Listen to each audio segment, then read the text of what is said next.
خوش آمدید ناظرین، آپ دیکھ رہے ہیں پروگرام ریاست، میں ہوں شہزاد رضا۔ تین اہم خبریں۔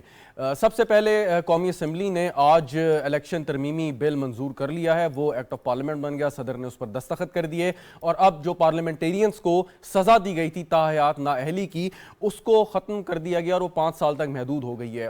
اور اس کا مطلب یہ ہے کہ وہ سیاستدان بشمول جہانگیر میاں نواز شریف صاحب جو تاحیات نااہل تھے، جس قسم کے کیس میں بھی تھے، اس پر بھی بحث ہو سکتی ہے، وہ اب کوالیفائیڈ ہیں کہ وہ سیاست میں حصہ لے سکتے ہیں، کوئی پبلک آفس ہولڈ کر سکتے ہیں۔ اس کے ساتھ جب یہ بجٹ پاس ہوا اور اس کے ساتھ امید روشن ہو گئی ہے کہ جو حکومت نے اقدامات کیے ہیں کہ آئی ایم ایف سے سٹاف لیول کا معاہدہ ہو جائے گا، اور اس کے ساتھ ہی پاکستان میں سٹاک ایکسچینج نے کافی ایک دم سے اس میں تیزی دیکھی گئی، آج بڑا ایک اچھا کاروبار ہوا، اور اس کے ساتھ ساتھ پاکستان میں جو کاروباری سرگرمیاں ہیں اس حوالے سے بھی جو مشاورت چل رہی ہے، جس کے تانے بانے دبئی میں بھی ہم جا کے ملتے ہیں کہ میاں نواز شریف صاحب کی ملاقات ہوئی بزنس کمیونٹی کے نمائندوں سے، وہ بھی ایک اچھی خبر ہے، اور اس میں یہ بھی یقیناً طے پائے گا کہ الیکشن میں کس طریقے سے جانا ہے اور اتحادی حکومت اور اتحادی جماعتیں کیسے ایک دوسرے کے ساتھ تعاون کر سکتی ہیں۔ لیکن اس سے زیادہ جو آج بڑی اور اہم خبر تھی وہ D G I S P R major general Ahmad Sharif صاحب کی پریس کانفرنس تھی، جن میں انہوں نے بڑی کھل کے بات کی اور بتایا کہ کیسے 9 مئی کے واقعات رونما ہوئے، اس سے پہلے اور اس کے بعد میں ایک زہریلا پروپیگنڈا پاک افواج کے متعلق کیا گیا، اور پاکستان تحریک انصاف کے سربراہ کی گرفتاری کے چند گھنٹوں کے اندر 200 مقامات پر حملہ کیا گیا اور جن میں تنصیبات کو نقصان پہنچایا گیا، اور اس کے ساتھ ساتھ یہ بڑی ایک انپریسیڈنٹڈ بات کہ انہوں نے واضح طور پر بتایا کہ کتنے سینئر فوجی افسران کے خلاف تعدیبی کارروائی کی گئی ہے، اور ان میں سے کئی ایک کو نوکری سے برخاست بھی کر دیا گیا، اور خود احتسابی کا عمل پاک فوج نے شروع کیا، اور انہوں نے زور دیا دیگر اداروں پر بھی کہ اس عمل کو آگے بڑھایا جائے، اور ابھی بھی انہوں نے واضح کیا کہ جو پروپیگنڈا کیا جا رہا ہے کہ سویلینز کا فوجی عدالتوں میں ٹرائل کا، یہ بھی اسی مذموم سازش کا حصہ ہے، اور یہ لوگ جو پہلے بھی اس پروپیگنڈے کا حصہ تھے، اعلی کار تھے، وہ ابھی تک اس میں جو ہے وہ ساتھ اس کو لے کے چل رہے ہیں۔ اور ایک بات انہوں نے بڑی اہم کی جب ان سے سوال کیا گیا کہ جو ماسٹر مائنڈ ہیں، جو سہولت کار ہیں، جنہوں نے سارے کا سارا یہ پروگرام جو ہے آرکسٹریٹ کیا اور اس کے بعد حملے کروائے، ان کو سزا کیوں نہیں دی جا رہی؟ تو انہوں نے واضح کیا کہ اگر آج ہم ان لوگوں کو سزا نہیں دیں گے تو کل کوئی بھی شخص ان واقعات کو بہانہ بنا کے جو دوبارہ سے کوئی ایسے واقعات کر سکتا ہے، تو ونس اینڈ فار آل اس فتنے کا خاتمہ ضروری ہے، اور قرار واقعی سزا جو ہے دینی چاہیے۔ 9 مئی میں جو بھی لوگ ملوث تھے، چاہے وہ فٹ سولجرز تھے، ان کے سہولت کار تھے، یا ان کے ماسٹر مائنڈ تھے۔ اس پر گفتگو آج ہم کرتے ہیں۔ ہمیں اسٹوڈیو میں جوائن کر رہے ہیں بہرامند تنگی صاحب، پاکستان پیپلز پارٹی کے رہنما۔ سر بہت بہت شکریہ۔ سینیٹر رانا مقبول صاحب ہمیں جوائن کر رہے ہیں ویڈیو لنک پہ، پاکستان مسلم لیگ نواز کے رہنما ہیں، آپ کا بہت شکریہ۔ بریگیڈیئر سید نذیر صاحب دفاعی تجزیہ کار ہیں، وہ بھی ہمیں جوائن کریں۔ بریگیڈیئر صاحب آپ کا بھی بہت شکریہ۔ اس سے پہلے مہمانوں کی جانب ہم آئیں، آپ کو ایک مختصر سنواتے ہیں ساؤنڈ آن بائٹ جو D G I S P R نے آج اپنی پریس کانفرنس کے دوران کہا، مختصر انہوں نے کیا کہا، سنتے ہیں اور اس کے بعد گفتگو کے سلسلے کو آگے بڑھائیں گے۔ پچھلے 1 سال میں مذموم سیاسی مقاصد کے حصول اور اقتدار کی ہوس میں ایک جھوٹے اور گمراہ کن پروپیگنڈے کو چلایا گیا اور چلایا جا رہا ہے، جس کا نقطہ عروج بدقسمتی سے 9 مئی کو دیکھا گیا، جب پاکستان کی معصوم عوام بالخصوص نوجوانوں کو انقلاب کا جھوٹا نعرہ لگوا کر بغاوت پر اکسایا گیا۔ D G I S P R نے بڑی تفصیلی ایک پریس کانفرنس کی جو ہم نے دکھائی بھی اور آپ نے یقیناً دیکھی بھی ہوگی۔ ایک مختصر بات دکھائی کہ انقلاب کا جھوٹا نعرہ لگا کے بغاوت پر اکسایا گیا، یہ ایک بہت بڑی سٹیٹمنٹ ہے، اور اس سٹیٹمنٹ کے پیچھے کیا عوامل کار فرما ہے، اور اس کے آگے جو وہ بات کر رہے ہیں ہماری عدالتیں، ہماری حکومت ان لوگوں کو کس طریقے سے ڈیل کرنے کا ارادہ رکھتی ہے، کیونکہ اگر کوئی بھی ریاست کے خلاف بغاوت کرتا ہے تو اس کی سزا بڑی واضح ہے آئین اور قانون میں۔ سینیٹر صاحب آپ سے میں آغاز کرتا ہوں، جو انقلاب کے نام پہ بغاوت آپ لوگ بھی یہ کہتے آئے ہیں، تو اصولی طور پہ آج بھی سوال ہوا D G I S P R صاحب سے کہ جی آپ نے لوگوں کو پکڑا ہے جو اس میں ملوث تھے سارے، لیکن جو ماسٹر مائنڈ ہے جس کو آپ سمجھتے ہیں 100% آپ سمجھتے ہیں کہ وہ بندہ ماسٹر مائنڈ تھا اور اس کی ذمہ پہ سارا کچھ ہوا، تو لوگ یہ سوال کرتے ہیں کہ ماسٹر مائنڈ کے خلاف کارروائی کیا ہوئی ہے؟ آپ نیچے سے لوگوں کو جتنی مرضی سزا دیں، جب تک اس ماسٹر مائنڈ کو آپ نہیں گرفت میں لیں گے تب تک تو یہ ساری کارروائی لاحاصل ہے۔ بسم اللہ الرحمن الرحیم۔ شہزاد صاحب میں بالکل 100% متفق ہوں اس سوچ کے ساتھ بھی اور آپ کی بات سے بھی، اور آج میں ابھی ایک ٹاک شو بھی کر کے میں اس چیز کو میں نے ہائی لائٹ کیا کہ کہ دیکھیں آج اگر D G I S P R نے اپنی ہی سب سے سیٹنگ میں جو general brigadiers lieutenant generals ex 4 star مختلف لوگوں کو عوام کو دکھا دیا، جن لوگوں نے کہا یا جو لوگ کہتے تھے کہ یہ آرمی نے خود کروایا ہے، تو آج ان کو یہ بات ثابت ہو گئی کہ یہ انوالو تھے اور ان کو ہم سزا دیں گے، سزا دی ہے۔ لیکن وائی ناٹ کہ وہ جو سیویلین ہے، جن لوگوں نے میرے شہداء کی یادگاروں کو جلایا، جن لوگوں نے جیچکیوں، اٹک قلعہ، گیر قلعہ، قلعہ بلیسار، یہ ریڈیو پاکستان، جنا ہاؤس پہ حملہ کر کے راکھ کر دیا، ان کو ابھی تک قوم کو بتائیں کہ کن کن لوگوں کو آپ سزا دے رہے ہیں اور کس ٹائپ کی سزا دے رہے ہیں۔ اور جو ماسٹر مائنڈڈ تھا، جن لوگوں نے اپنی اس جتھے کو، ان دہشت گرد گروہ کو اکسا کر، ان لوگوں نے اس کے سیکنڈ جو لیڈرشپ تھی، اس نے پھر یہ میسج دیا کہ جو ٹارگٹس آپ کو دے چکے وہاں پہنچے، اور پھر وہ لیڈرز ایسے بھی ہیں کہ ان لوگوں نے کہا کہ زیادہ تعداد میں جا کے جناح ہاؤس کو جلائیں۔ ان کے بارے میں کیا ہے؟ ان کے بارے میں بھی قوم چاہتے ہیں، شہداء کے ورثاء چاہتے ہیں، لواحقین چاہتے ہیں کہ ان کو بھی پیرو کردار تک پہنچائے، ان کو بھی نشان عبرت دے دے۔ تو آج اگر D G I S P R نے یہ اپنے سب سے لوگوں کو بتا دیا، ان کو ثابت کیا کہ احتساب اپنے سے شروع کرے، لیکن ابھی قوم یہ بھی چاہتی ہے، شہداء کے لواحقین یہ بھی چاہتے ہیں کہ ان سیویلین کو بھی سامنے لے آئیں، اس ماسٹر مائنڈڈ کو، وہ جو جس نے ڈائریکٹیوز دی ہے صبح نکلتے وقت زمان پارک سے، اس کے بارے میں آپ لوگوں نے کیا فیصلہ کیا؟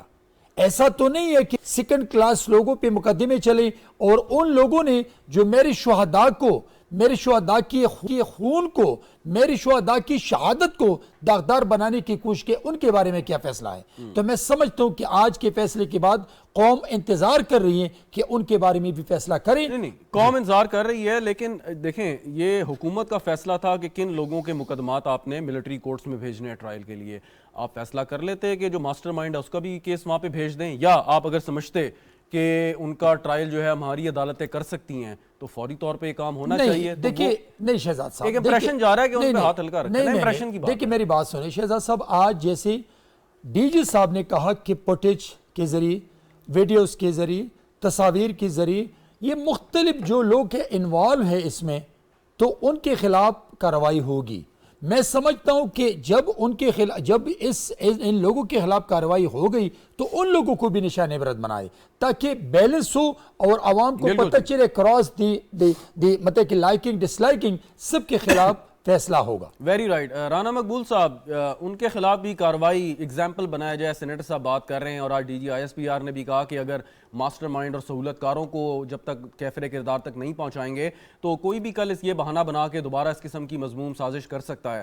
تو سوال وہی ہے کہ لوگ پوچھتے ہیں کہ جی یہ تو بڑا اوپن اینڈ شٹ کیس ہے، اس میں سارے بیانات موجود ہیں، ان کی باڈی لینگویج، ان کے جو وہ بات کر رہے تھے، جس طرح انسٹرکشنز دی جا رہی تھیں یا فیڈ بیک لے رہے تھے، تو پھر کیا بیچ میں رکاوٹ ہے کہ فوری طور پہ کارروائی نہ ہو اور سزا دی جائے ان ماسٹر مائنڈوں کو اور سہولت کاروں کو؟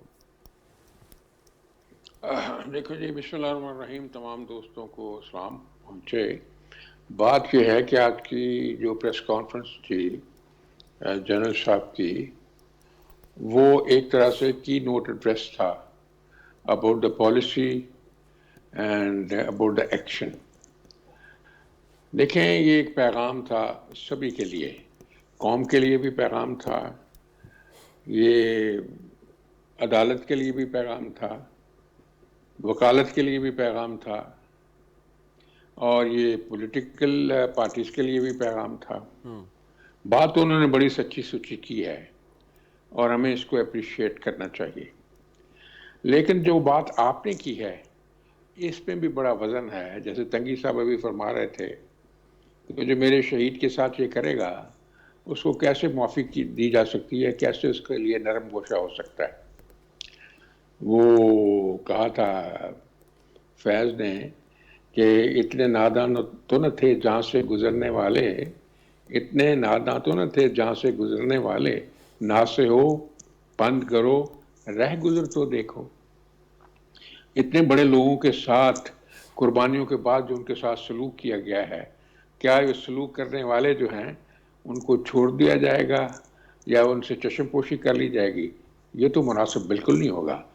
میں آپ سے ایگری کرتا ہوں کہ اتنی ریمپنٹ اوور ویلمنگ ایویڈنس کے باوجود، جیسے کہ آپ فورینسک ایویڈنس دیکھ لیں، آپ سونوگرافک ایویڈنس دیکھ لیں، سرکمسٹانشل دیکھ لیں، گرافک دیکھ لیں، الیکٹرانک ایویڈنس دیکھ لیں، آپ آکولر ایویڈنس دیکھ لیں، کنفیشنل ایسپیکٹ اس کا دیکھ لیں، کرمنل کانسپریسی کی ایویڈنس آپ دیکھ لیں، ابیٹمنٹ، اتنے اسٹرانگ پیسز آف ایویڈنس ہیں، اتنی دیر نہیں ہونی چاہیے تھی.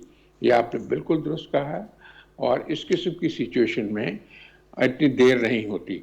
اس لیے بہتر تھا کہ ان کو فوری طور پہ عدالت کے کٹارے میں اپنا بالکل. رانا صاحب، آپ کیونکہ ہائیسٹ آفس بھی ہولڈ کر چکے ہیں پاکستان پولیس کا، کوشچن ایک میرا یہ ہے کہ مقصد کسی ملزم کو پولیس کسٹڈی میں لینا نہیں ہوتا کہ اس کو آپ ریمانڈ پہ لے لیں، اسے تفتیش کریں. اب آپ جب کہہ رہے ہیں کہ سرکمسٹانشل ایویڈنس کے ساتھ ساتھ دیگر شواہد بھی اتنے مضبوط ہیں ان لوگوں کے خلاف، تو یہ تو بڑی آسانی سے عدالت سے درخواست کی جا سکتی ہے کہ جی اس کا جلد از جلد ٹرائل کریں، ہم ثبوت سامنے پیش کریں، وکیل صفائی اپنے بیانات دے اور اس کے بعد سزا دی جائے. اصل کام تو یہ کہ سزا کیا ملتی ہے.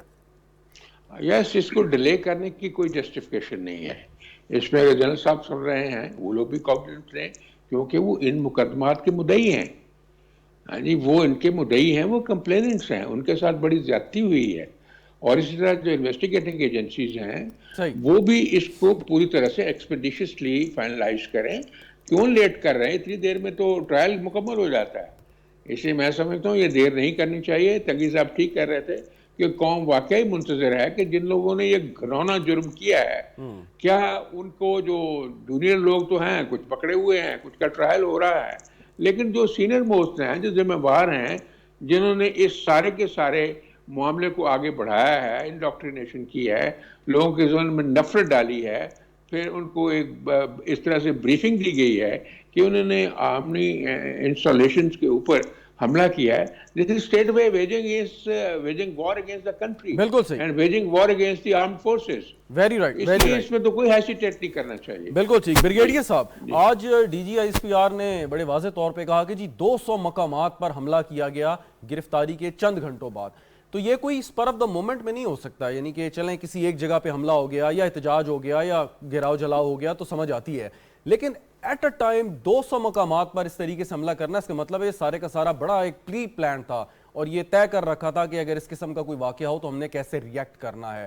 تو آپ کے کیریئر میں یا ویسے کبھی آپ نے ایسا سنا کہ اس قسم کی کوئی میوٹنی ہوئی ہو پاکستان کے اندر سے ہماری پاک افواج کے خلاف؟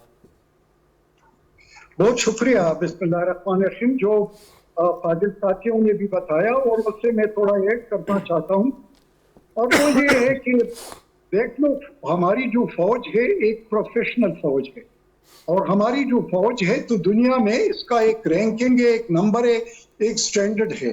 یہ افغانستان کی فوج نہیں ہے کہ بالکل پیدل ٹریک سے وہ کولیپس کر جائے. یہ یوگنڈا کی فوج نہیں ہے، یہ کسی افریقن کنٹری یا بنانا ریپبلک کی نہیں ہے. یہ پروفیشنل آرمی ہے، اور پروفیشنل آرمی کے اپنے اصول اور اس کا ڈسپلن اور ان کا پروفیشنلزم کام ہوتا ہے. اسی کو دیکھ کر جس طریقے سے ہم نے اسپیشلی فوج نے، اور اسپیشلی جو آج پریس کانفرنس ہوا D G I S P R کا، کہ خود اس احتسابی کے جو اقدار ہیں، اس کی جو روایات ہے، اسی کو سامنے رکھتے ہوئے انہوں نے اپنے ٹاپ سے شروع کیا اور باٹم تک وہ جا رہے ہیں. تو اس کا مطلب ہے کہ ہمارے ہاں جو احتساب کا عمل ہے فوج میں وہ بڑا سٹرانگ ہے. اس میں کوئی رینک، کوئی عہدہ، کوئی سفارش یا کسی کی کوئی رشتہ داری کام نہیں آتی. ایک بات. دوسری بات یہ آ جاتی ہے کہ اگر آپ فوج جو ہے ہمارا سینٹر آف گریویٹی ہے، نیوکلیئر پاور ہمارا ایک ڈیٹرنس ہے. جہاں پر چاغی پہاڑ کے مجسمے کا تعلق ہے یا شیر خان کے مجسمے کا تعلق ہے یا جناح ہاؤس کا یا امام عالم کے جہاز کا تعلق، یہ ہمارے پرائڈ کے نشانات تھے. اس پر ہم نے جان دی ہے، قربانی دی ہے، خون بنایا ہے، دشمن کو خون میں نہلایا ہے، اس کو شکست دی ہے. اگر کوئی اس کو میلی آنکھ سے دیکھتا ہے تو اس آنکھ کو نکالنا ہماری ذمہ داری ہے. اور یہی بات ہے کہ D G I S P R نے